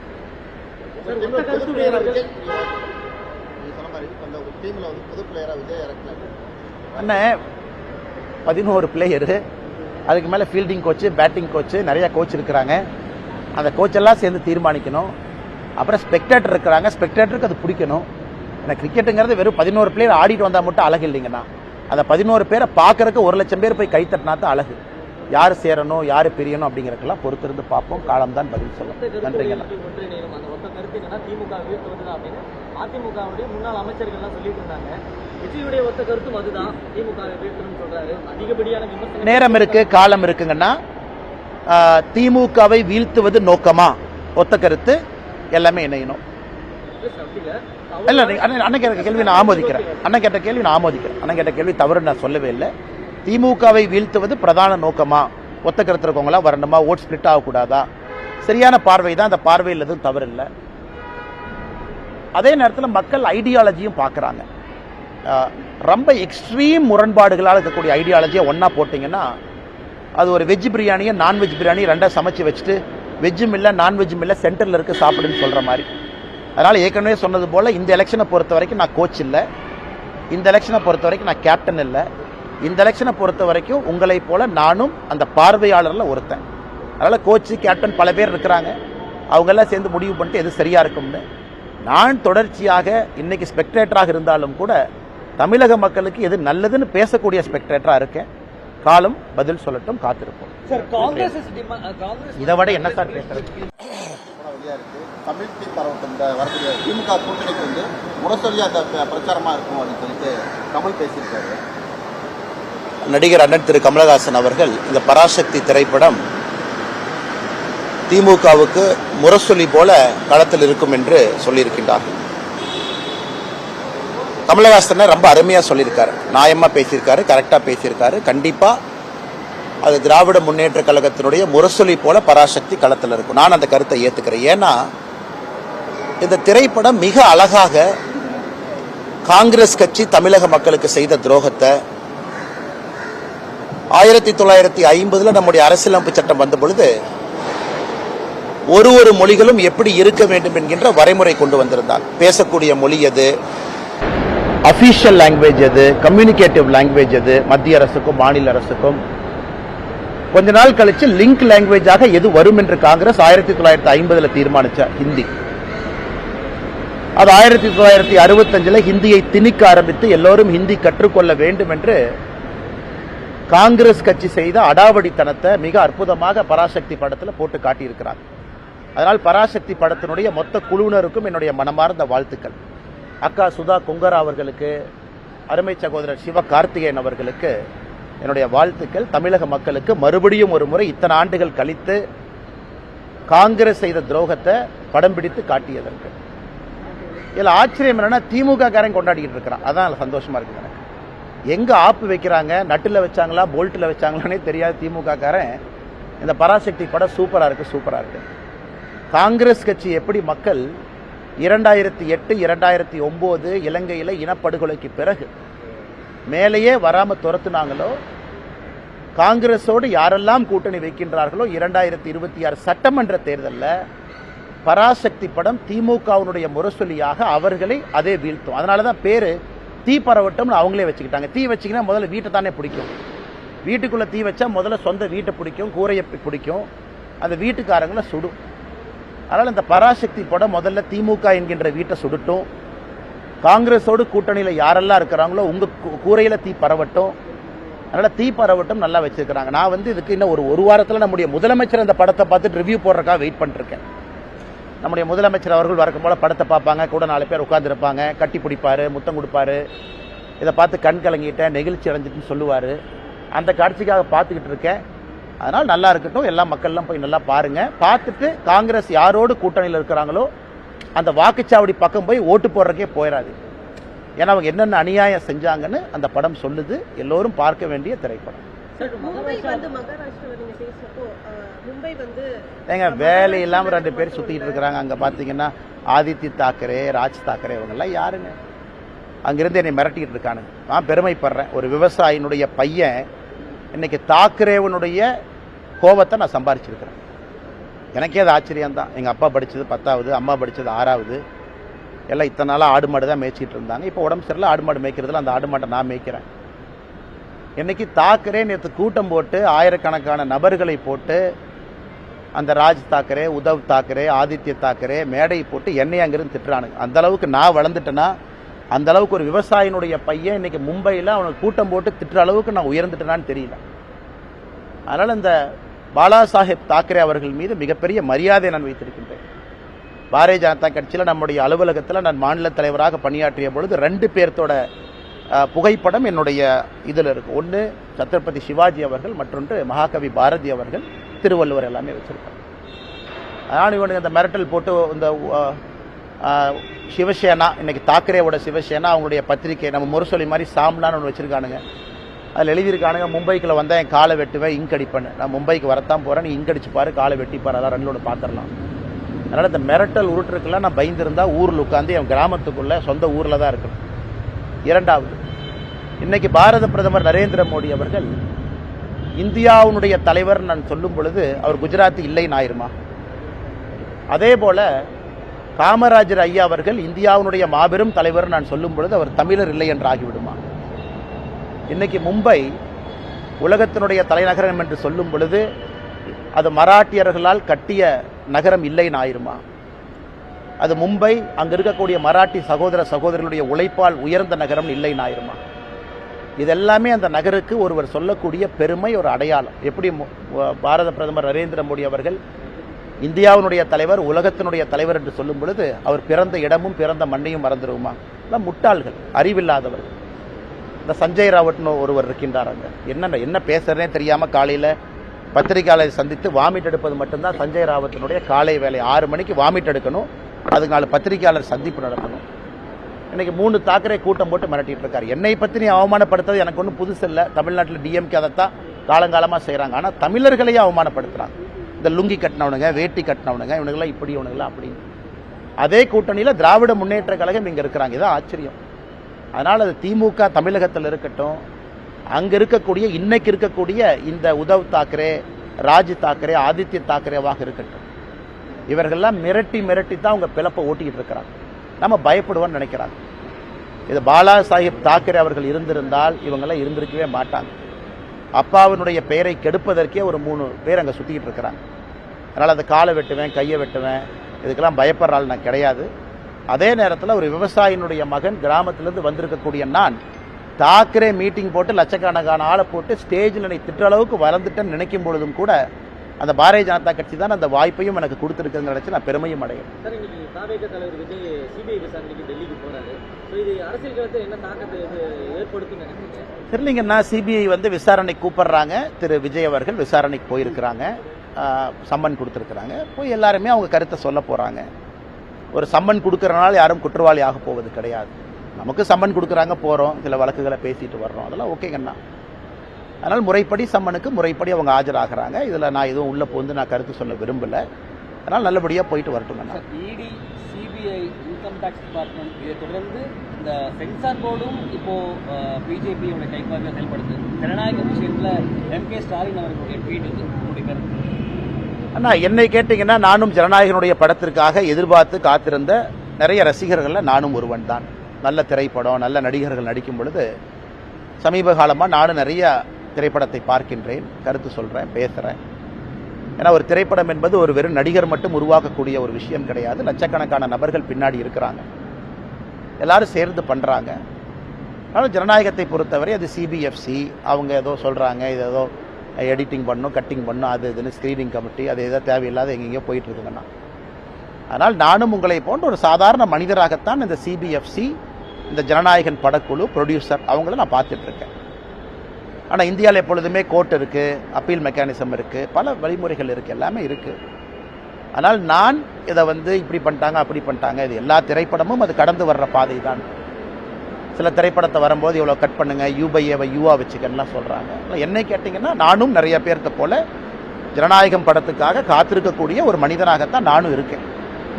படத்தை பார்க்காம எது தப்பு சரின்னு அப்படி சொல்ல முடியும்? பராசக்தியை பற்றி நீங்கள் கேட்டீங்க, நான் கருத்தை சொல்லிட்டேன்.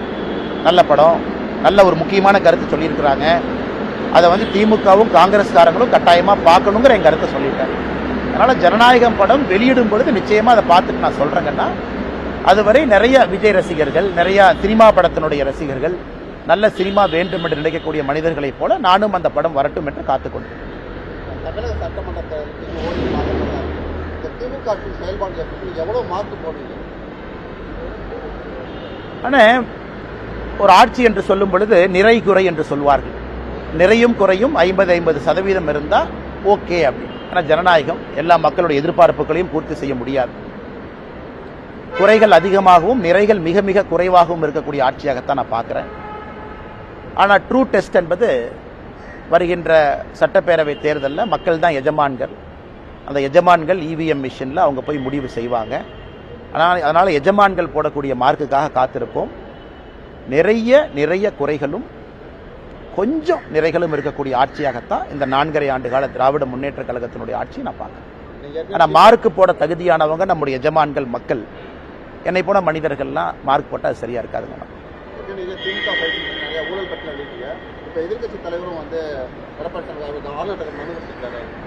நல்லதுதாங்கண்ணா, நல்லதுதான். அது பேசும் பொருள் ஆகணும், மக்கள்கிட்ட வைக்கணும். அது எல்லா மீடியா நண்பர்களும் அதை டிஸ்கஸ் பண்ணணும். திமுகவினுடைய ஊழலை த்ரெட்பேராக பார்க்கணும். ஏன்னா இடி இன்னைக்கு நிறைய திரு KN நேரு அவர்கள் மீது ஒரு முறை அல்ல 2 முறை வேற விஷயம் சொல்லியிருக்கிறாங்க. அது இன்னைக்கு தான் உப்புக்கு சப்பானியா DVSC, department of vigilance and anti corruption, அதுக்கு ஒரு நேம் சேக் ஒரு FIR போட்ட மாதிரி தெரியுது. அதுவும் இன்னும் மீடியா நண்பர்களுக்கு அவங்க ரிலீஸ் பண்ணல, அதுவும் பொதுவெளியில் வரல என்ன பண்ணியிருக்காங்க. அதனால் மக்கள் இதெல்லாம் பார்த்துக்கிட்டு இருக்காங்க. ஏன்னா பல்வேறு அமைப்புகள் வெளியிருந்து சாதாரண நபர்கள் எல்லாருமே இன்னைக்கு ஊழலை பற்றி பேசுகிறாங்க. அதனால் நிச்சயமாக இது பேசும் பொருள் என்று சொல்வதை விட சாதாரண மனிதர்களை பாதிக்கக்கூடிய ஒரு பொருள். அதற்காக காத்திருப்போம். மக்கள் என்ன சொல்கிறாங்க, மக்கள் எப்படி இதை பார்க்குறாங்கன்னு. என்னை பொறுத்தவரை ஊழல் என்பது சாதாரண மனிதனுடைய நார்மல் வாழ்க்கையை தொட ஆரம்பிச்சிருச்சு. அதனால் நிச்சயமாக அது இவிஎம் மிஷினில் அவங்களுடைய கருத்தை அவங்க தெரிவிப்பாங்க. தேசிய ஜனநாயக கூட்டணியில் டிடிவி தினகரன், OPS இருவரையும் கொண்டு வரணும்னு நீங்கள் ரொம்ப முயற்சி பண்ணியிருந்தீங்க. 2-3 நிமிடங்களுக்கு முன்பாக டிடிவி தினகரன் அமித்ஷாவை சந்தித்ததா தகவல் இருக்கு. தேசிய ஜனநாயக கூட்டணியில் இணையத்துக்கு சம்மதிச்சுட்டாருன்னு ஒரு தகவல். ஆனால் எனக்கு தெரியாது. நான் டிடிவி என்ன சந்திச்சேனான்னு நீங்கள் கேட்டிங்கன்னா நான் பதில் சொல்லுவேன். அவர் யாரை சந்திச்சாரு எனக்கு தெரியாதுங்கன்னா.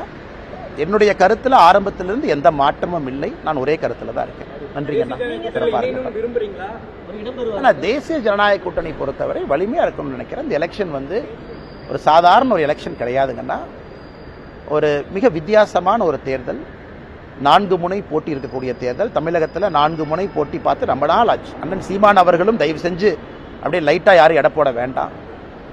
கொள்கைக்காக ஒரு மனிதன், அந்த கொள்கை எனக்கு பிடிக்குமோ பிடிக்காதோ அது ரெண்டாவதுங்கன்னா, கொள்கைக்காக ஒரு மனிதன் தனிந்து துணிச்சலா நின்றுகிட்டே இருக்காரு, கேண்டிடேட்டை போட்டுக்கிட்டே இருக்காரு, தேர்தலுக்கு தேர்தல் நிற்கிறாரு. லோக்சபா தேர்தலுக்கு அவருக்கும் அந்த கட்சிக்கும் தேர்தலுக்கு சம்பந்தமே இல்லைனா கூட 8% ஓட்டு வாங்கியிருக்காரு. அதுவும் ஒரு ஸ்ட்ராங் ஃபோர்த் ஃப்ரண்ட். விஜய் அவர்கள் ஸ்ட்ராங்கா அவங்களுக்கு களத்தில் வந்திருக்கிறாங்க, எல்லா இடத்துலையும் தொண்டர்கள் இருக்கிறாங்க.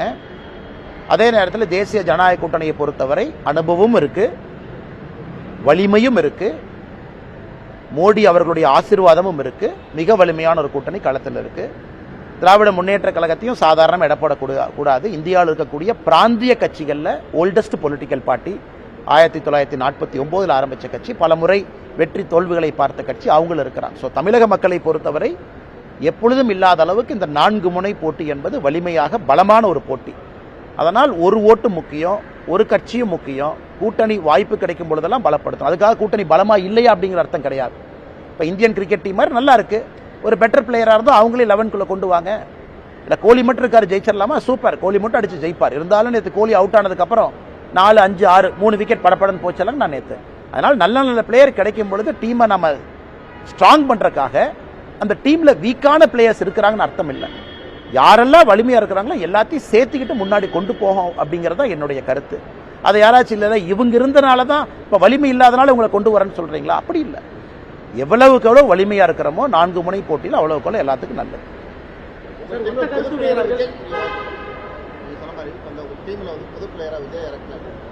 அண்ணன் 11 பிளேயரு, அதுக்கு மேல ஃபீல்டிங் கோச்சு, பேட்டிங் கோச்சு, நிறைய கோச் இருக்கிறாங்க. அந்த கோச்செல்லாம் சேர்ந்து தீர்மானிக்கணும். அப்புறம் ஸ்பெக்டேட்டர் இருக்கிறாங்க, ஸ்பெக்டேட்டருக்கு அது பிடிக்கணும். ஏன்னா கிரிக்கெட்டுங்கிறது வெறும் 11 பிளேயர் ஆடிட்டு வந்தா மட்டும் அழகு இல்லைங்கண்ணா. அந்த 11 பேரை பார்க்கறதுக்கு 1 லட்சம் பேர் போய் கைத்தட்டினா தான் அழகு. யாரு சேரணும், யாரு பிரியணும் அப்படிங்கறதுக்கெல்லாம் பொறுத்திருந்து பார்ப்போம். காலம் தான் பதில் சொல்லும். நன்றிங்கண்ணா. அதிமுகவுடைய முன்னாள் அமைச்சர்கள்லாம் சொல்லிட்டு இருந்தாங்க, விஜயுடைய ஒத்த கருத்தும் அதுதான், திமுக வீழ்த்தணும்னு சொல்றாரு. அதிகப்படியான விமர்சனம். நேரம் இருக்கு, காலம் இருக்குங்கன்னா, திமுகவை வீழ்த்துவது நோக்கமா? ஒத்த கருத்து எல்லாமே இணையணும். இல்ல அண்ணன் கேட்ட கேள்வி நான் ஆமோதிக்கிறேன். அண்ணன் கேட்ட கேள்வி தவறு நான் சொல்லவே இல்லை. திமுகவை வீழ்த்துவது பிரதான நோக்கமா? ஒத்த கருத்து இருக்கவங்களா வரணுமா? ஓட் ஸ்பிளிட் ஆகக்கூடாதா? சரியான பார்வை தான், அந்த பார்வையில் எதுவும் தவறு இல்லை. அதே நேரத்தில் மக்கள் ஐடியாலஜியும் பார்க்குறாங்க. ரொம்ப எக்ஸ்ட்ரீம் முரண்பாடுகளால் இருக்கக்கூடிய ஐடியாலஜியை ஒன்றா போட்டிங்கன்னா அது ஒரு வெஜ் பிரியாணியை நான்வெஜ் பிரியாணி ரெண்டாக சமைச்சு வச்சுட்டு வெஜ்ஜும் இல்லை நான்வெஜ்ஜும் இல்லை சென்டரில் இருக்க சாப்பிடுன்னு சொல்கிற மாதிரி. அதனால் ஏற்கனவே சொன்னது போல் இந்த எலெக்ஷனை பொறுத்த வரைக்கும் நான் கோச் இல்லை, இந்த எலெக்ஷனை பொறுத்த வரைக்கும் நான் கேப்டன் இல்லை, இந்த எலெக்ஷனை பொறுத்த வரைக்கும் உங்களை போல நானும் அந்த பார்வையாளரில் ஒருத்தன். அதனால் கோச்சு கேப்டன் பல பேர் இருக்கிறாங்க, அவங்கெல்லாம் சேர்ந்து முடிவு பண்ணிட்டு எது சரியாக இருக்கும்னு. நான் தொடர்ச்சியாக இன்னைக்கு ஸ்பெக்டேட்டராக இருந்தாலும் கூட தமிழக மக்களுக்கு எது நல்லதுன்னு பேசக்கூடிய ஸ்பெக்டேட்டராக இருக்கேன். காலம் பதில் சொல்லட்டும், காத்திருப்போம். சார், காங்கிரஸ் இதை விட என்ன சார் பேசுறது?